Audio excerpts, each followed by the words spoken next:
नमस्ते दोस्तों, स्वागत है आपका मेरे YouTube चैनल दीप क्लासेस में। आज की वीडियो में हम MHT 7 का यूनिट नंबर 1 देखेंगे, जो है भाषा और संप्रेषण। तो बिना देरी किए जो है हम अपना आज का वीडियो स्टार्ट करते हैं।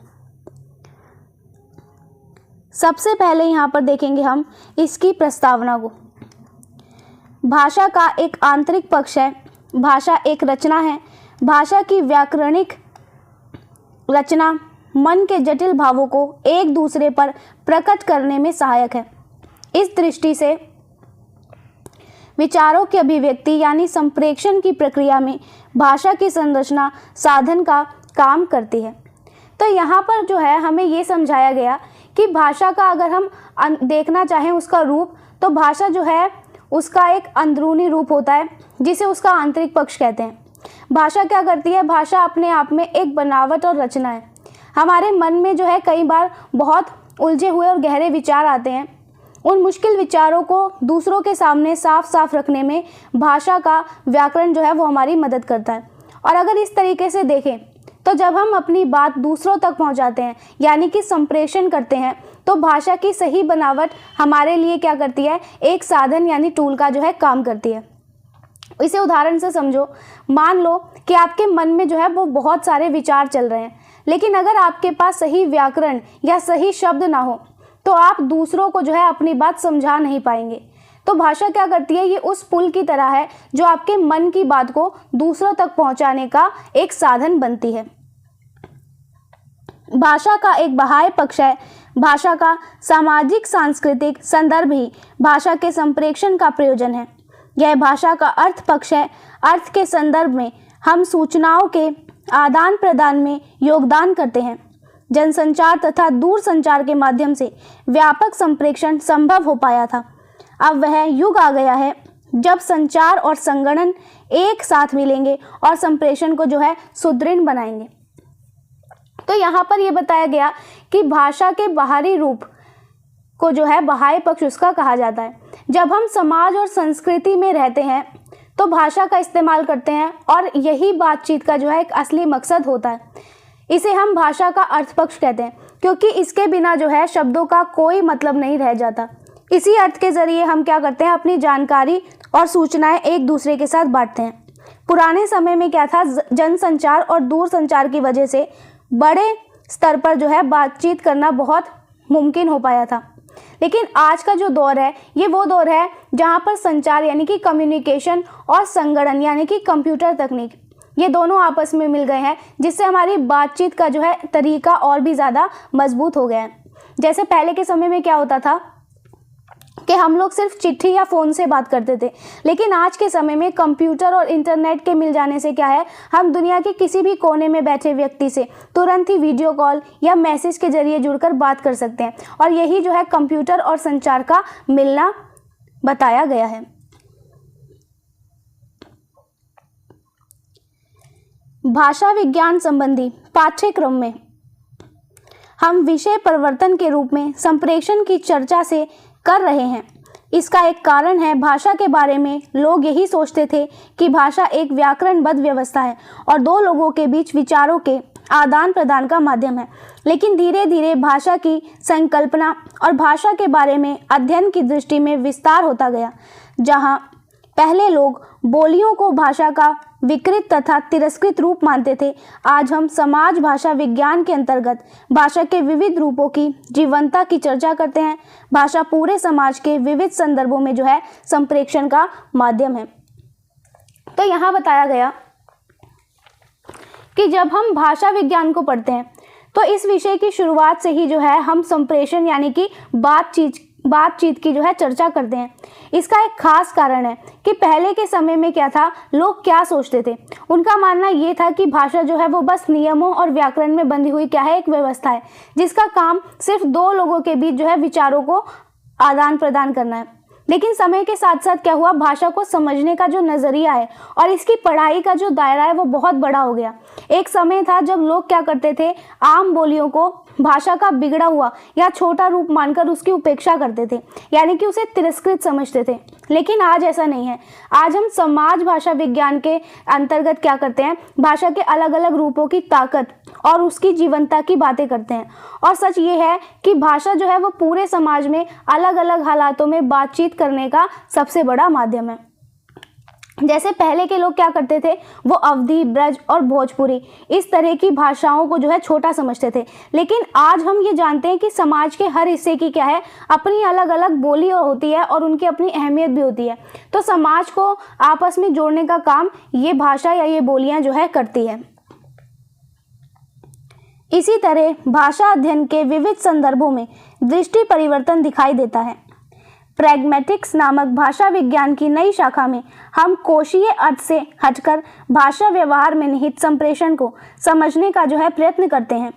इस नई दृष्टि का प्रभाव अनुपयुक्त भाषा विज्ञान के विविध क्षेत्रों में पर भी पड़ा है। भाषा शिक्षण अब मात्र संरचनाओं को कंठस्थ कराने का यत्न नहीं करता, बल्कि संप्रेषण के स्तर पर भाषिक क्षमता के विकास करने का जो है यत्न करता है। इस परिप्रेक्ष्य में संप्रेषण से चर्चा शुरू करना भाषा विज्ञान की अधुनातन प्रवृत्ति को जानने का जो है आधार बन सकता है। तो यहाँ पर हमें ये बताया गया कि आजकल जो है भाषा को पढ़ने और इसको समझने का जो तरीका है, इसमें बहुत बदलाव आया है। भाषा विज्ञान की एक नई ब्रांच सामने आई जिसे प्रैग्मेटिक्स कहते हैं। इसमें क्या करते हैं, हम शब्दों को सिर्फ किताबी या डिक्शनरी वाले अर्थ को नहीं रखते, बल्कि ये देखते हैं कि जब हम असल ज़िंदगी में बात करते हैं तो उस बात का सही मतलब क्या निकलता है। और इस नए तरीके का असर जो है वो भाषा सिखाने के दूसरे क्षेत्रों पर भी पड़ा है। अब स्कूल या क्लास में जो है बच्चों को सिर्फ व्याकरण के नियम और रट्टा मारना नहीं सिखाया जाता, बल्कि ये भी सिखाया जाता है कि बच्चों में आपस में अच्छे से बातचीत कैसे हो और बच्चे अपनी बात को सही ढंग से कैसे रखें। इसीलिए भाषा को समझने के लिए बातचीत यानी कि संप्रेषण से शुरुआत करना जो है सबसे नया और सबसे सही तरीका है। जैसे मान लो अगर कोई आपसे ये कहे कि बाहर जो है बहुत तेज़ धूप है, तो इसका किताबी मतलब क्या सिर्फ यही निकलेगा कि मौसम की जानकारी दी गई है हमें, लेकिन असल ज़िंदगी में इसका मतलब ये हो सकता है कि अभी बाहर मत जाओ या बाहर जाते समय जो है छाता लेकर निकलो। तो इसी बात को गहराई से समझना जो है वो प्रैग्मेटिक्स कहलाता है।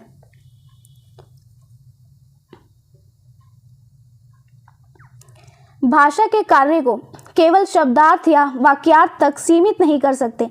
संप्रेषण का दायरा भाषिक अर्थ से ही ज़्यादा विस्तृत है। हमारी संस्कृति, साहित्य और वाङ्मय आचार विचार सभी संप्रेषण की प्रक्रिया से ही जो है संभव है और सुरक्षित है। अब यहाँ पे हमें ये बताया कि भाषा का जो काम है वो सिर्फ शब्दों या वाक्यों का सीधा सीधा मतलब बताना नहीं है। बातचीत या संप्रेषण का जो घेरा है वो शब्दों के अर्थ से बहुत ज़्यादा बड़ा होता है। हमारा जो भी रहन सहन है, हमारी संस्कृति है या हमारी कहानियाँ की किताबें हैं और हमारे जो अच्छे विचार या तौर तरीके हैं, ये सब चीज़ें जो हैं तभी बनी रहती है और तभी बची रहती है जब हम आपस में बातचीत करते हैं और इन्हें एक दूसरे तक जो है पहुंचाने का काम करते हैं। जैसे कि हमारी दादी नानी क्या करती थी, हमें जो पुरानी कहानियाँ सुनाती थी वो उन्होंने कहीं पढ़ी थी, बल्कि बातचीत के ज़रिए उन्होंने सीखी थी।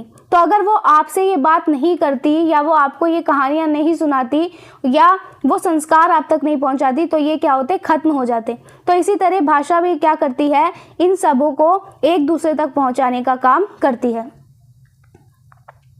मानव की भाषा प्रारंभ से संभवतः सिर्फ आवश्यकताओं की पूर्ति के संप्रेषण मात्र का साधन थी।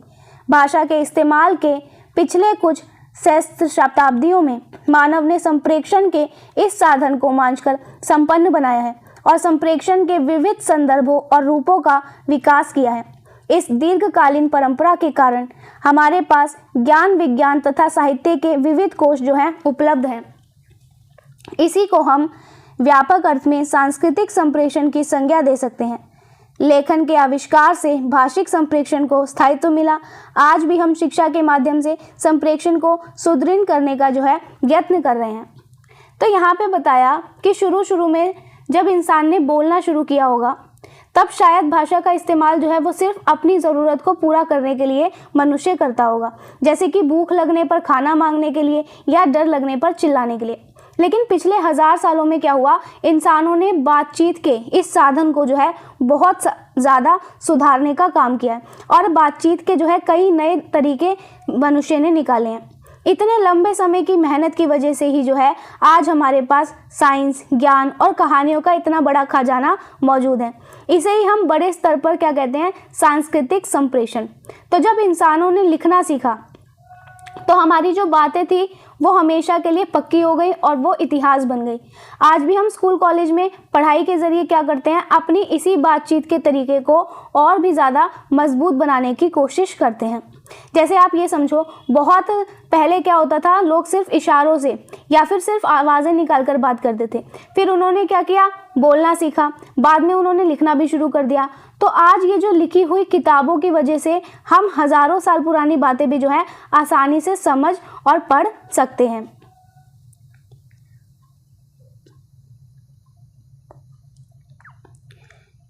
मनुष्य का प्रारंभिक संप्रेषण व्यक्तिशः होता था। प्रायः दो लोगों की बातचीत, सामूहिक चर्चा तथा यदा कदा अपने वर्ग को संबोधित करना संप्रेषण के रूप थे।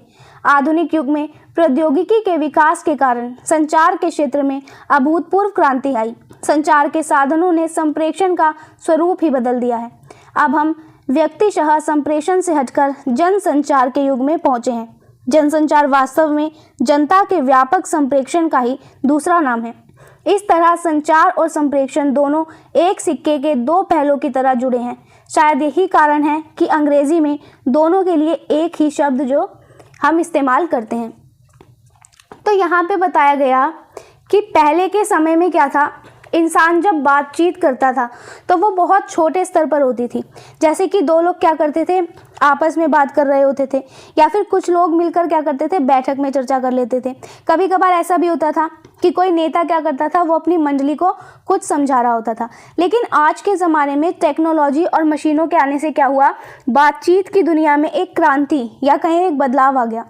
आज के साधनों ने क्या किया, बातचीत का पूरा रूप ही बदल दिया है। अब हम जो है सिर्फ अकेले अकेले बात नहीं करते, बल्कि जनसंचार यानी मास कम्युनिकेशन के दौर में हम जी रहे हैं। जनसंचार का मतलब होता है एक ही समय में बहुत सारे लोगों तक अपनी बात पहुंचाना।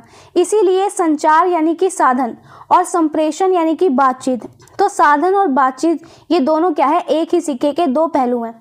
शायद इसीलिए अंग्रेजी भाषा में क्या है, इन दोनों के लिए एक ही शब्द इस्तेमाल होता है जिसे कि हम कम्युनिकेशन कहते हैं। वर्तमान युग में कंप्यूटरों ने सूचना समाज के निर्माण में योगदान किया है। कंप्यूटर सूचनाओं का त्वरित गति से संसाधन ही नहीं करते, बल्कि इंटरनेट तथा नेटवर्क के जरिए संप्रेषण का संदेश इसी लक्ष्य की पूर्ति में जो है व्यक्त होता है। तो यहाँ बताया गया कि अगर हम आज के दौर को देखें तो इसमें कंप्यूटर ने क्या किया, एक ऐसे समाज को बनाया है जहाँ पर हर तरफ जानकारियाँ ही जानकारियाँ होती है। कंप्यूटर जो है वो सिर्फ जानकारियों को बहुत तेज़ी से प्रोसेस या इकट्ठा नहीं करता, बल्कि वो इंटरनेट और नेटवर्क की मदद से क्या करता है, हमारी बातों और संदेशों को पलक झपकते ही क्या करता है, पूरी दुनिया में फैला देने का काम करता है। कंप्यूटर और इंटरनेट का असली मकसद भी यही है कि हम सब जो है आपस में बिना किसी रुकावट के बहुत आसानी से जुड़ सके। तो यहाँ पर जो है हमने इसकी प्रस्तावना देख ली। अब नेक्स्ट टॉपिक देखते हैं जिसमें हम देखेंगे कि संप्रेषण क्या है। संप्रेषण एक परस्पर क्रिया है जिसमें एक पक्ष संदेश का संप्रेषण करता है, दूसरा पक्ष उस संप्रेषण को ग्रहण करता है। संप्रेषण हर जीवित प्राणी का गुण धर्म है। तो यहाँ पे बताया गया संप्रेषण का अगर हम सीधा मतलब देखें तो वो होता है बातचीत करना या फिर अपनी बात दूसरों तक पहुंचाना। संप्रेषण जो है ये एक ऐसी प्रक्रिया है जिसमें दो लोग या दो पक्ष जो है वो शामिल होते हैं। एक व्यक्ति क्या करता है, अपनी बात को कहता है और दूसरा व्यक्ति उस बात को सुनने का काम करता है। इसमें सबसे ज़्यादा ध्यान देने वाली बात यह है कि दुनिया में जितने भी जीवित प्राणी हैं, चाहे वो इंसान हो, पशु हो, पक्षी हो, ये सब जो है बातचीत करने का गुण इन सभी में होता है और ये सब अपने अपने तरीके से जो है अपनी बात दूसरों तक पहुंचाने का काम करते हैं। चींटियां गंध द्वारा अपने समाज के अन्य प्राणियों को शिकार या खाद्य पदार्थ या शत्रु का जो है संदेश देती है। मधुमक्खियां अपने साथियों को नाच द्वारा संदेश संप्रेषित करती है। घोड़ा, कुत्ता आदि जानवर ध्वनियों के माध्यम से जो है संप्रेषण करते हैं। अब यहाँ पे हमें ये बताया गया कि जीव जंतु कैसे संप्रेषण करते हैं। तो इसमें कुछ उदाहरण दिए गए, जैसे कि चींटियाँ। ये क्या करती है, ये अपनी बात को समझाने के लिए एक खास तरह की गंध या कहीं खुशबू का इस्तेमाल करती है। जब भी इन्हें कोई शिकार मिलता है, खाने की चीज़ मिलती है या फिर किसी दुश्मन का इन्हें खतरा महसूस होता है, तो ये अपनी गंध से क्या करती है, अपनी पूरी टोली को ये बातें बताती है। वहीं अगर हम मधुमक्खियों को देखें तो ये अपने साथियों को क्या करती है, बात बताने के लिए कि खाना कहाँ पर है, एक खास तरह का नाच यानी कि डांस करती है। वहीं पर अगर हम घोड़े या कुत्ते जैसे जानवर को देखें तो वो अलग अलग तरह की आवाज़ें या ध्वनियाँ निकाल कर क्या करते हैं, आपस में बातचीत करते हैं और इस तरह ये अपना संदेश एक दूसरे तक पहुंचाने का काम करते हैं। लेकिन इनका संप्रेषण तथ्य परिवेश तथा काल की दृष्टि से अति सीमित है। इनके मुकाबले मनुष्य की भाषा बसे उन्नत और जटिल संप्रेषण व्यवस्था है, जो काल परिवेश की सीमाओं के बाहर जटिल से जटिल विषयों के प्रतिपादन में समक्ष है।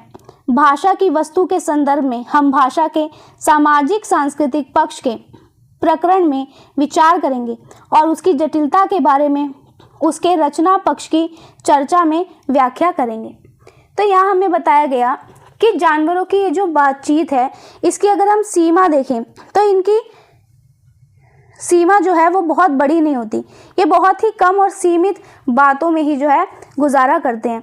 ये सिर्फ अपने आसपास की चीज़ों और तुरंत के समय या बहुत ही साधारण बातों में ही जो है संदेश दे पाते हैं। लेकिन इनके मुकाबले अगर हम इंसानों की या मनुष्य की भाषा देखें तो ये बहुत आगे की चीज़ है। इंसानों की भाषा जो है बहुत ही उन्नत और एक समझदारी भरी व्यवस्था के रूप में हमें दिखाई देती है। हम इंसान क्या करते हैं, समय और जगह के बंधनों से बाहर निकलकर मुश्किल से मुश्किल और गहरी से गहरी बात को भी जो है वो आसानी से बोलकर समझा सकते हैं। तो आज हम बैठकर सालों पुरानी बातें भी कर सकते हैं और आगे आने वाले समय की बातचीत भी जो है हम कर सकते हैं। और भाषा की इसी खूबसूरती के कारण हम आगे क्या करेंगे, इस यूनिट में ये समझेंगे कि भाषा का हमारे समाज और संस्कृति से क्या रिश्ता है और इसकी बनावट जो है वो कितनी गहरी है।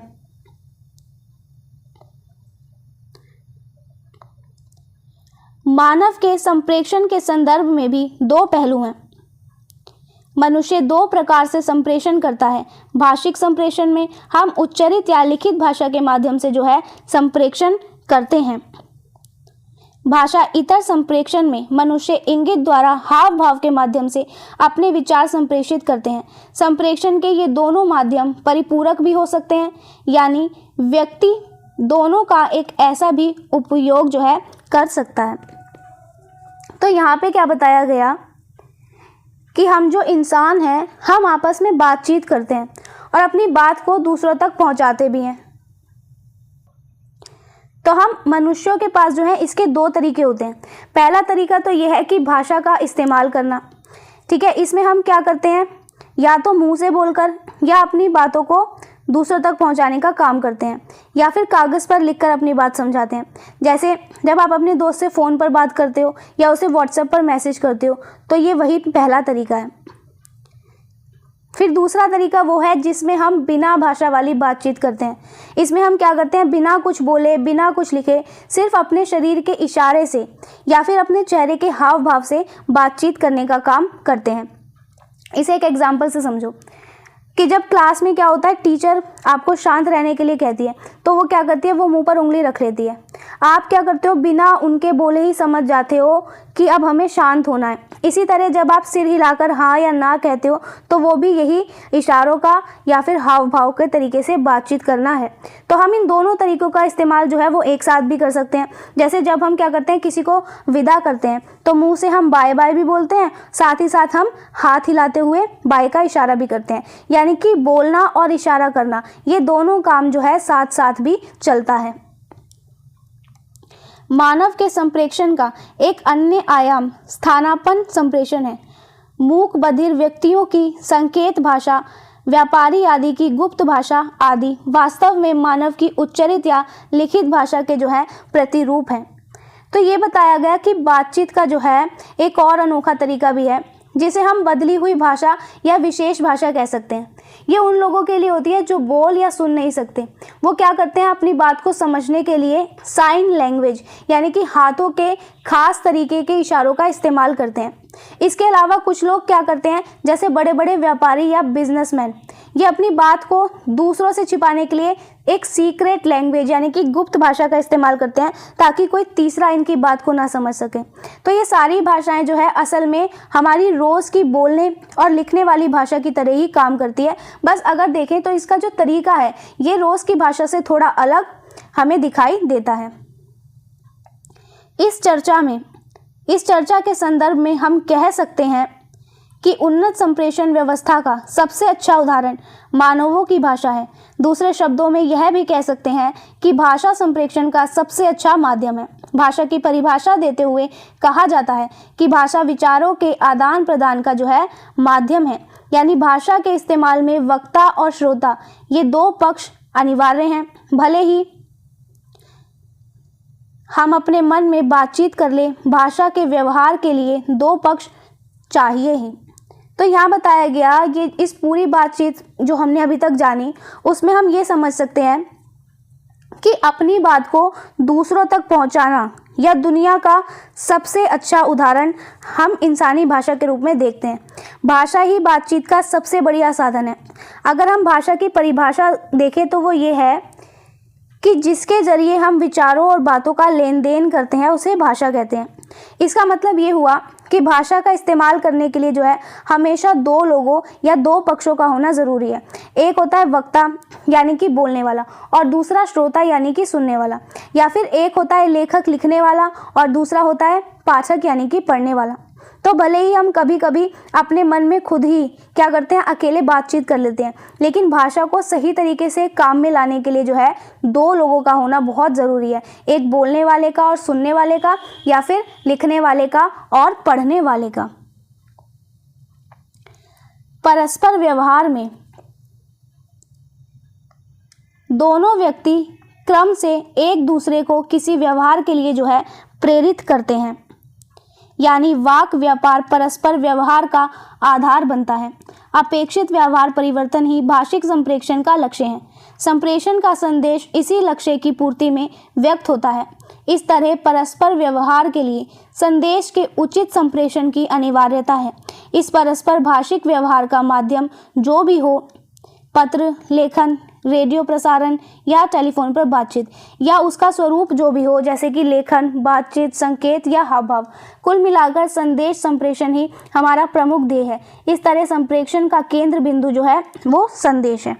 तो ये बताया गया कि जब दो लोग जो है आपस में बातचीत करते हैं तो वो बारी बारी से एक दूसरे की बात का जवाब भी देते हैं और एक दूसरे को कोई काम या व्यवहार करने के लिए कहते हैं।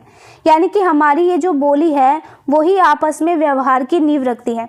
बातचीत का असली मकसद यही होता है कि हम जो बदलाव सामने वाले में देखना चाहते हैं वो हो जाए।